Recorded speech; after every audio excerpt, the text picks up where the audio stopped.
Hello guys, welcome back to TechDose, and in this video we will see hashing versus hash table. So we will see the comparison between hashing and hash table by using some real life examples. So this is a very important concept. Let us assume that you are given a data that is a larger data, okay? And you use some mathematical functions on this data in order to convert it to a smaller data, okay, a smaller chunk of data. And let's say this is of fixed size. Then this mathematical function which you used on this data, that means you applied the mathematical function on the data to convert it to a smaller data of fixed length, that function is known as a hash function, okay? And the data to which it gets converted can be called as a key which is of fixed length, okay? So hash function can be used to map data of arbitrary size to fixed size values. Now converting data to key is known as hashing, okay? So the hashing is a method by which we use a hash function, apply it on data in order to convert it to key. That is known as hashing. So hash function is many to one function. Why is that? Because we are compressing a large number of data and mapping it to a smaller number of data. Now how it is done? Let me show you by using an example. Let us say that you have 1000 numbers, 1000 integer numbers, but you want to hash maximum of 10 because you need only 10 at maximum at any given time. Then if you want to store these 10 values, then you will have to use an array. Let's say you are using an array for implementing a table which is known as a hash table. The size of this hash table will only be 10, right? Now when you are having a corpus of 1000 elements, then you will be picking, let's say, 10 elements, and you will be applying hash function, which is a mathematical function, and you will be calculating the hash values. Now is there any chance that two different given values will be having the same hash values, that means the same key value? Yes, because you are having 1000 numbers and you have to apply a hash function to convert it to a number which is of size 10, right? So let's say you are using just a simple array which is of size 10 and it starts from 0 and goes till 9. Then let's say a very simple hash function can be a modulo function, right? So you can take modulo 10. Modulo 10 will make sure that whatever is the value of this value ai, whatever is the value of ai, you will take mod 10, and so it will always fall in the range of 0 to 9, okay? Now let's say ai, like let's say a3 is equals to 12. Then if you take mod 10, then its value will be 2. And let's say a1000 value is 22. Then 22 mod 10 will also be equals to 2, right? So both of these a3 and a1000 are having the same hash values, but both these numbers are different. So it really depends on your hash function as well as the table size. So we cannot take a table of size 1000 because that will just waste memory. That is why we will take a hash table of size whichever it is required, okay? So we will have to take hash function accordingly. This is a very simple hash function. We can improve the hash function in order to avoid most of the collisions. Now in this case, when two different values are having the same hash value, then this is known as collision, because when two different values are having the same key values on applying the hash function, then that is known as collision, right? Because they will be pointing to the same location in the hash table. That is why they will be colliding, because we want to save a value in a hash table at a given location. So if we are already saving a3 at location 2, then a1000 should also be saved at location 2, but this is now filled. That is why a1000 will collide with a3. I hope you understood the concept of collision as well here. Now once you have learned about hashing, let me explain you some real life use case based on hashing. Let's say that you are having a local PC and you are running a VLC media player on that. Now this VLC media player is absolutely bug free. It has no problems at all, okay? And you want to keep a backup. So you have your cloud as well, and you have uploaded your VLC media player to your cloud storage, right? And now let's say after some time your VLC file is lost, okay? And now you want to reinstall it. So you will take the VLC file from your cloud and you will again download it to your local PC and you will install this file, right? So after installing, you can just use it. Now, is there any problem in this entire process? Yes, actually there can be a third party, that means a hacker or anyone, right? So he might change the VLC media player here. So he might alter something, or he might infect the VLC media player if he somehow gets access. Okay. So if your VLC after uploading to the cloud gets compromised, then what can happen is, when you have uninstalled this VLC, like you have lost this VLC file and now you are downloading from the cloud, and when you install in your local PC, then your local PC also gets compromised, right? Or it also gets infected. So how do we avoid this situation? So in order to avoid that situation, what we can do is, when we are uploading to the cloud, then before uploading, like we can calculate a hash value and we can store it in our local PC. Okay, the original hash value. Now once this is uploaded to the cloud, and now when you have lost your VLC media player and now again you are downloading it from the cloud, then after downloading, when you get the new VLC player, then you will be checking the hash value. That means you will be recalculating the hash value of whatever you have downloaded from cloud. So let's say the hash value initially stored was h1. Okay, and now the second hash value, that is after recalculation, is h2. Then h1 must be equals to h2. If they both are same, then this VLC media player was not compromised. Okay, so that is how you can check the integrity, whether the file is infected or not. So this is one real life example of hashing.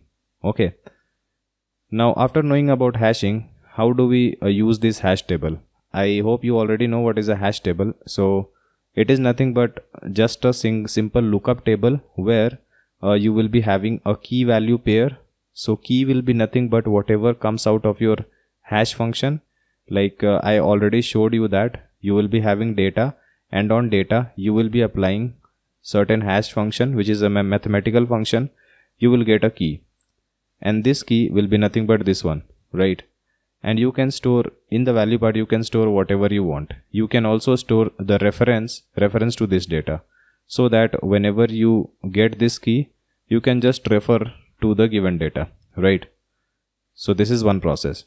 Now let me explain the hash table by using a very simple example, which is the Rabin-Karp algorithm. I have already made a video on this rolling hash. So if you want to watch that, then the link will be present in the description below. Now in this case, we will assume a very strong hash function. A stronger hash function means two different values. Like let's say you have data 1 as well as data 2. Data 1 and data 2 are different. So a stronger hash function will make sure that both these key value k1 and k2 will also be different with high probability, right? So this is what a strong hash function will take care. We will assume that the window size is 3. In this case, we will try to find pattern ABC, right? So is there any pattern ABC? Like we want to find if there are two patterns of ABC or not. Now how do we do this? So what we can do is, we can take a window and we can apply a hash function on this window, right? So the first window is ABC. It is of length 3 because we have taken window size as 3. So ABC, on applying hashing, let's say the key value is 8. And making the key value integer is very feasible because it is much easier for searching. Like integer comparison is much faster as compared to string comparison. That is why we will try to store everything in integer for the key part. Okay, so let's say after applying hash function to ABC, the value is 8. So on the key part you stored 8. In the value part you can store anything. You can even store a counter, but just for simplicity I will store the value ABC, right? I will also keep a counter which will keep counting how many times ABC have been encountered. So in this case ABC has been encountered once, right? Initially the hash table was completely empty. Assume that only this 8 and ABC have been inserted. Now once you go to the second window is this one, BCB, right? So in this BCB, basically its hashing value might come out to be, let's say 2. It comes out to be 2. Then in the hash table it will get inserted, and again BCB will be present here. Now again you will see this one, like this is the next window after sliding. So this is CBA. After hashing, let's say its value is 3 and you have stored 3 CBA. Again, after sliding, you will get, let's say, BAB. Its hash value is 4. 4 will be inserted with BAB. Again, after sliding, let's say you get a hash value of 8 for ABC. So again, ABC is here, right? So this 8 value is already present and ABC is already present. So count value will be incremented. Now you will see that ABC have been found 2 times. So yes, ABC 2 times is present in this entire string. So this is one application, a very simple programming application which you can find in rolling hash. So there are other examples as well. When the goal is to implement fast searching on key, then we can use hash table, right? So this is I think a very simple use case. This is very obvious one as well. We can store key value pair or just key, with value being anything you want. Value can also be the count of how many times this key has occurred, right? So in the previous case as well, we could have just kept integer here, which will be keeping the count of how many times this hash value has occurred. But I am keeping the string because let's say a different string XYZ might be having value 8 as hash. Okay, so when you compare here and you will see that its string value is ABC, then you will have to compare this ABC with this XYZ in order to make sure that even though hash values are same, but the string values are different. Okay, so string value also needs to be same. Since this is a many to one mapping, that is why we can have same hash values for different data values as well.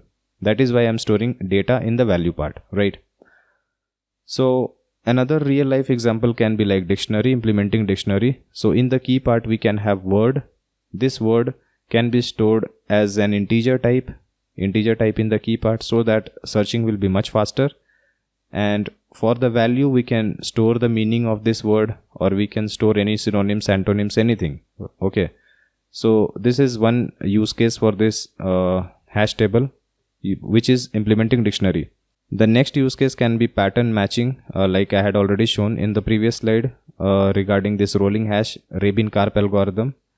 We can also apply memory caching, so that if we are using a map, then whatever we have seen can be stored as key value pair. So key can be whatever file we are accessing. Let's say we are accessing file F1, F2, F3, again we are accessing F1. So if we can store a file F1 along with its path wherever it is present, or its page number, like if you are implementing paging, okay, so if you are storing its page number, then when F1 is again accessed, then you don't have to repeat the operations. You don't have to go to RAM and again fetch the page. Actually, you can just cache it. Okay, if you have cached it, then you can directly load it, right? So this will make life much easier, and it will be very much faster as compared to if you are searching it on RAM, or if you are even searching it on hard disk. They will be very costly in terms of time. So I hope you understood the difference between hashing and hash table. Hashing is nothing but if you are given data and you are applying certain mathematical hash function to it in order to get a reduced form of this data of fixed length, which is known as a key. So this process is known as hashing. And hash table is when you are using this key and making a table in order to make a key value pair. Okay, so using this key, you can refer to any value, or you can refer to any reference or any location. Okay, whatever you want. So this is hash table, and this process is hashing, right? So I hope you got the idea. Even the lookup table which we use for solving dynamic programming questions are basically hash tables, right? So I hope you got the clear idea on hashing and hash table. In the next video, I will be showing you more concepts on hashing. If you have any doubt, then feel free to comment below and I'll try to help you as soon as possible. Like and share our video and subscribe to our channel in order to watch more of these programming videos. See you guys in the next video. Thank you.